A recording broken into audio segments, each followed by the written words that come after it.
Okay, imagine this scenario. You're, building a life with your partner, sharing dreams. Everything seems pretty good. Mm-hmm. But then there's that one subject, Mm-hmm. the one you both just sort of tiptoe around. Money. Exactly. Hmm. Money. It's like this big silent thing in the room. Everyone knows it's there, but nobody wants to poke it. Why is that?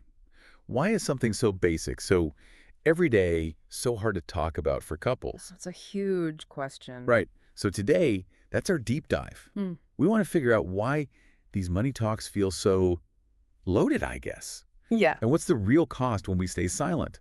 And crucially, how do we actually start talking about it without, everything blowing up? Yeah. Because it's clear it's not just about pounds and pence or dollars and cents.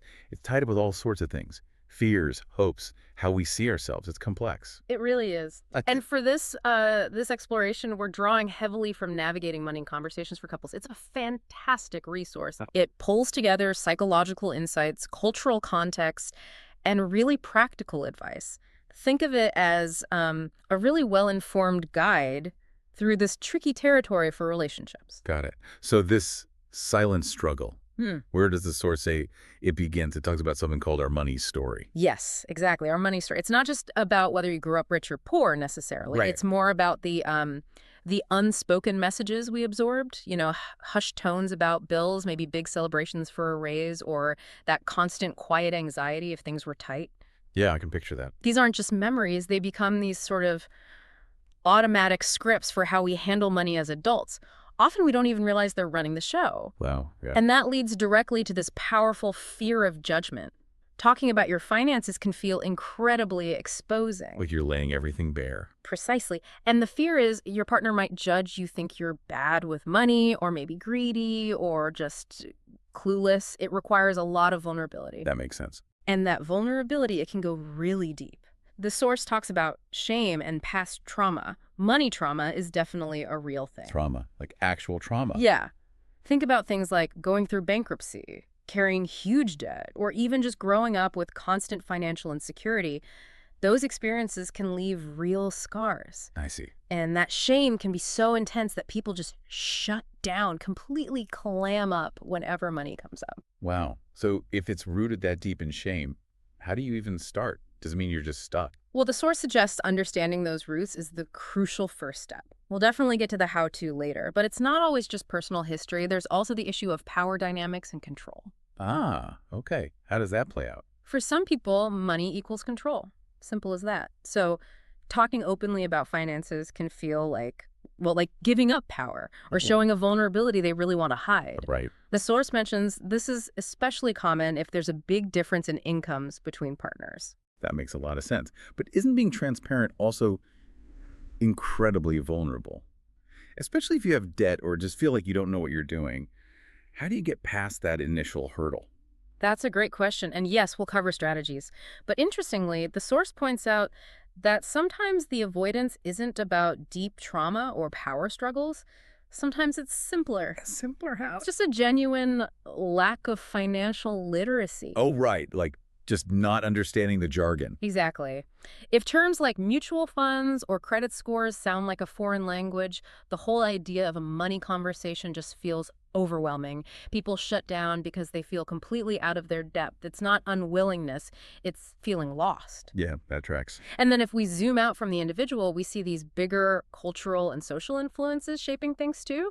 The source goes into how money is a taboo topic in so many cultures. Oh, for sure. It mentions, for example, many Indian and Asian households where talking openly about family finances just isn't done. It might be seen as rude or inappropriate. So kids just don't learn how. Pretty much. They don't see it modeled. They don't learn the language for it. So they grow up without those basic skills for having these conversations themselves. And beyond just culture, there are gender norms too, right? Those old ideas still hang around. Oh, absolutely. They cast a really long shadow. The expectation that men should be the providers, the ones who handle the money stuff. While women are maybe caretakers, shielded from it all. Exactly.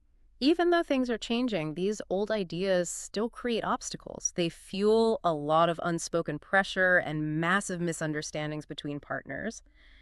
Did the source get into why it became so gendered historically? That's a good question. The source doesn't really trace the deep historical roots, but it definitely highlights how those roles impact things today. And this often feeds into what it calls the romance myth. The romance myth, what's that? It's this idea we get from movies, books, everywhere really, that true love is somehow above money, that talking about practical financial stuff somehow taints the romance. Yeah.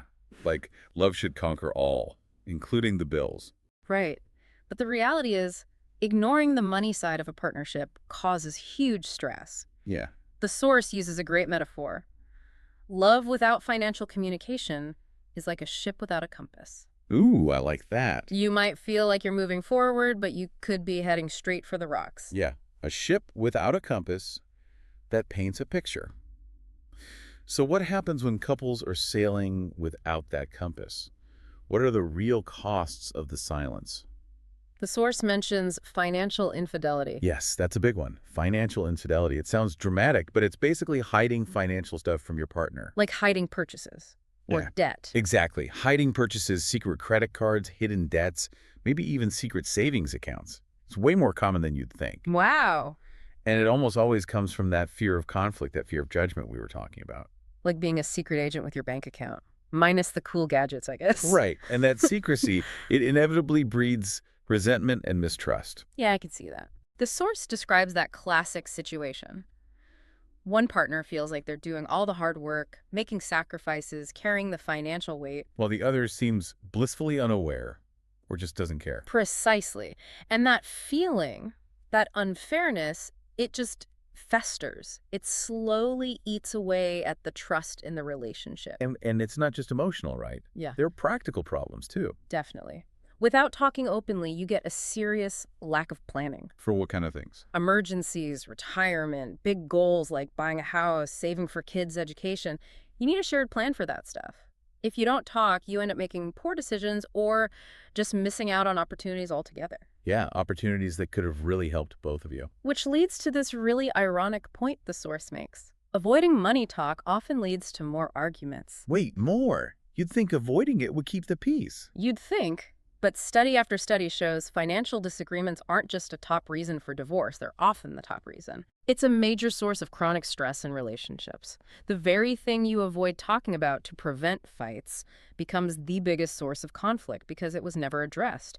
It just builds up and eventually explodes. That's quite the paradox. It really is. And digging a bit deeper into the gender aspect, it's fascinating how it plays out differently.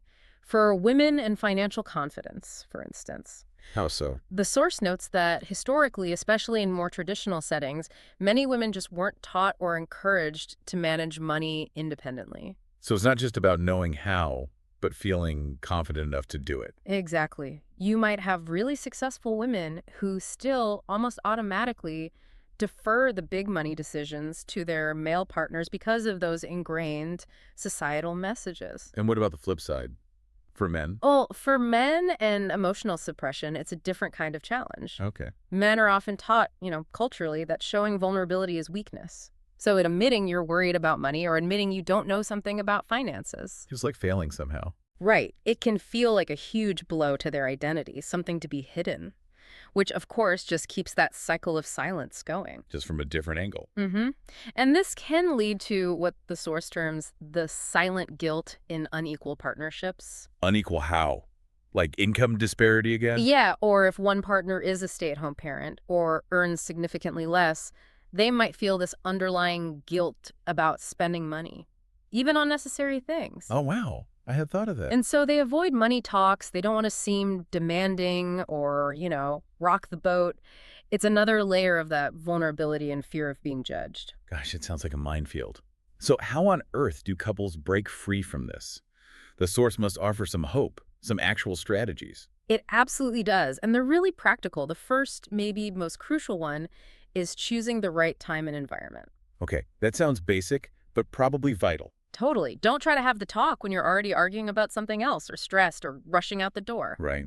Bad idea. Find a calm, neutral time, maybe over coffee on a weekend morning or during a relaxed walk. The setting really, really matters.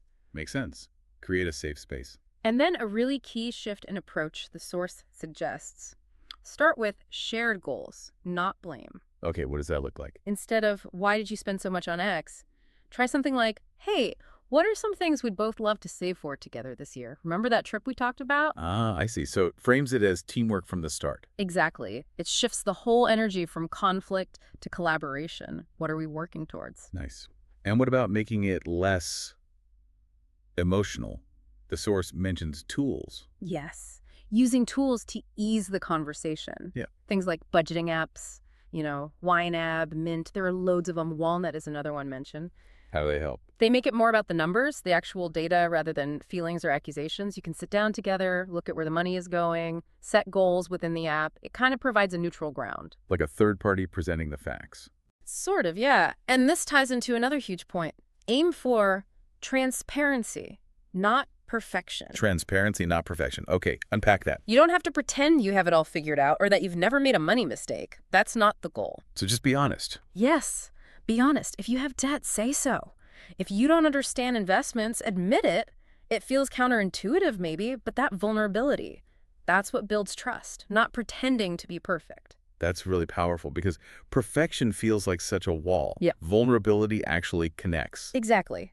And to keep that connection going, the source advises setting financial check-in dates. Like scheduling it. Make it regular. A monthly money date. Doesn't have to be long, maybe 30 minutes.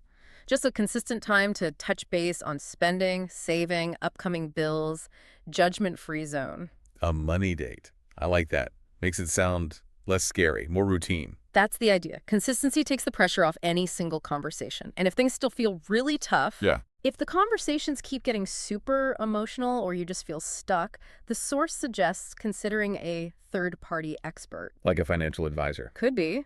Or even a couples therapist who specializes in financial issues. Sometimes having that neutral facilitator can make all the difference. They can provide tools and help mediate. That's good to know there's backup if needed. Yeah. Can we make this more concrete? Does the source have examples? Real people? It does. It shares some really helpful real-life case studies. There's Anjali and Rohit. Anjali was staying home with the kids. Rohit handled all the It's felt out of the loop. totally disconnected. Yeah. Then their car broke down unexpectedly, and she had zero idea what they could even afford for repairs. That was their wake-up call. So what do?